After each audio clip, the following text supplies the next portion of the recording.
Welcome r/Prorevenge. Fire me before I quit. I ruin your life. Since I'm still in school, I took a job at a bakery of types which I won't name. The place has bread in the name, but also sells overpriced salads and sandwiches. I worked there for close to a year, where I had this boss named Betty, not her real name of course. Betty and I didn't get along whatsoever. She had gotten the previous general manager to quit because she had an affair with him, and she threatened to tell his wife if he didn't leave. He quickly left the job, and she was promoted to the position. I didn't like her, but I have to respect the dedication to be the general manager of a small ass store. When I first started working there I was respectful, but she would do things that would get on my nerves. For instance, I would clean all the places I would be hired to do, and once I was done and relaxed for maybe 5 minutes she would run out of the manager's office screeching, "Why aren't you working?" I would tell her of course I did my job, and as a cashier, if nobody is there to help then I didn't have anything to do.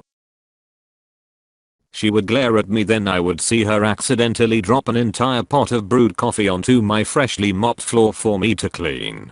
So I learned quickly to always look busy. Once she realized I was going to kneel and kiss the ground she walked on, she started dropping my hours. The store ran on a Game of Thrones type politics for who got promotions and raises. Somehow all her friends were managers and would bully the rest of us. She was barely at work.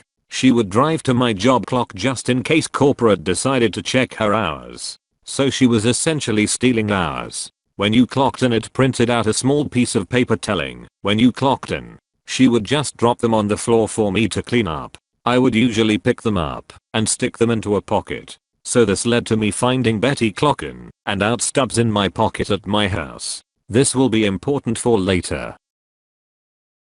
Did I mention she was super racist? She was white and the most of the staff were my fellow high school peers who were almost LPOC. One day at work she walked out and told us, "When you're on the clock I own you."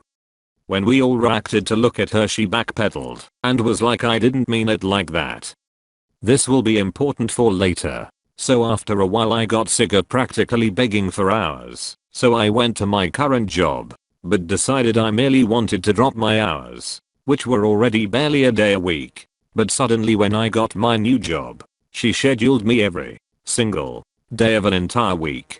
She never did that, even when we were on semi-good terms. So I obviously told her I had a new job and couldn't do this. After that I went home and called my friend who was still working there to tell him I was going to quit tomorrow. He has a bad habit of putting his phone on speaker when he's cleaning at work. So Betty overheard this obviously. The next day I walk in and go through the respectful motions of saying, "Thank you for the opportunity" and blah blah blah. Betty let me get through the entire speech before she said, "Oh yeah, I was meaning to tell you, you're fired." I was so blindsided and pissed I cussed her out. My mom raised me to treat women with respect, but this fucking fat overweight hippo looking bitch pissed me TF off. She's the type of girl to think binge eating was a personality trait. So I left and was mad about being fired before I could quit, but didn't push the issue. I'm only 18 and I already had another job. I wasn't expecting Betty to give me a good reference anyway. I would have completely left it alone if it wasn't for the district manager Ben, not real name, texting me. The revenge. He thought I was still working there, so I explained to him I was fired. He was stunned due to the fact that I was a decent employee. He asked why she let me go, and I explained it to him, and he was angry. He clarified that she fired me before I quit, and I said yes. He was pissed that she did this, and asked if there was anything else she might have done. I kind of just vented to him for a bit. When I told him about the racist remark he asked if anyone else would collaborate with me. I forgot to mention that she slowly fired and forced people to quit and replaced them with her friends and family, which according to company policy she couldn't do. Something about conflict of interest. I asked all the people who were working that day if they could, and a few said they would say they did. But one did even better. My one coworker Andy is convinced he's the next big vlogger, so he always has his phone out or just using audio recording for hours for a chance to catch a funny clip. I've watched his content and let me say it's just super cringe. but turns out he labels each recording by the day and times. So when he checked, he found her making racist remarks. I got a brilliant idea, and with my other fired or co-workers forced to quit, we decided to scour Andy's recordings. We found some great moments of Betty saying controversial things or just being nasty. Like once a guest sneezed on the baked pastries, and when a coworker told her, she laughed it off and said nobody would know. But this wasn't enough for me. I try to avoid conflict, but when I'm in a situation I'll follow it through. I looked her up on Facebook and found out she was married.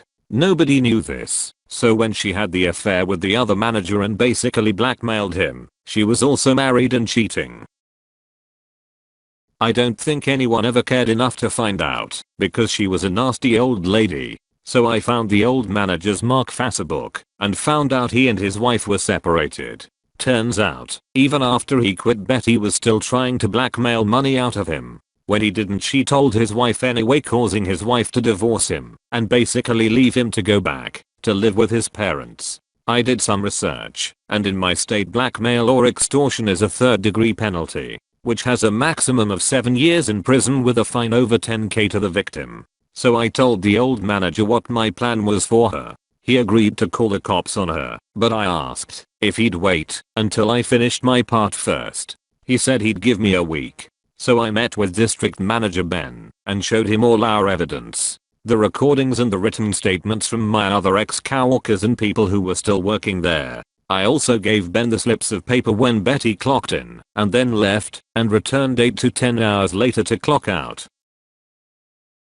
Ben thanked me for the information and then I left. A few days later, while walking past the store, I noticed it was closed in the middle of the day. I texted a guy who still worked there, and he told me everything.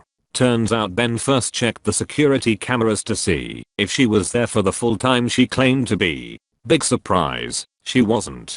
So Ben decided to investigate the store's expenses, since if she's lying about her time, what else could she be stealing? He found out she was stealing money from the store. The guy didn't fully explain how she was, but just that she was. Turns out she was breaking out of health and safety codes and used the money for repairs and etc. for herself. So she was fired immediately along with all of her minions, and that left barely anybody to run the store.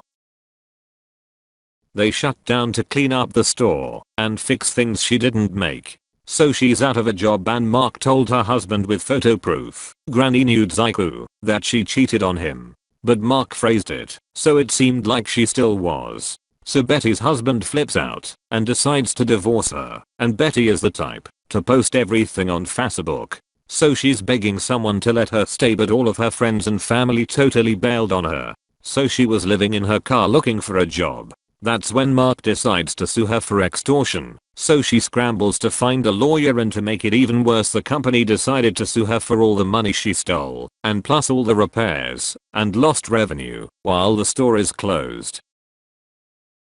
Betty's life is shit. She had to sell her car for drastically under what it's worth to pay for all the legal trouble. Mark told me bits and pieces of her crying in the courtroom, but not too much. I was never super close with him. Last I heard of Betty, she was living with her sister, who definitely hates her. To think she would have avoided all of this if she just let me quit. Edit. I'd just like to answer a few questions most people have had about the validity of the story. First off, I didn't have a good relationship with Betty, so there would be no reason I would ever look her up online. Besides, I don't even have Facebook, so I had to actually look her name up to find it. Next is my friend accidentally recording her racist remarks. Don't most of you know that one friend who is sure they're going to be famous or is obsessed with their online image? He's like that, and it gets annoying when he thinks every moment is a photo opportunity. Next is the timeline. Not all of this occurred as quickly as I stated. I had to cut some parts out for the sake of the story. You wouldn't want to read basically a filler arc in a Reddit story, right? TL. Doctor, my manager fired me before I could quit, so I got her fired, divorced, and sued for extortion and fraud.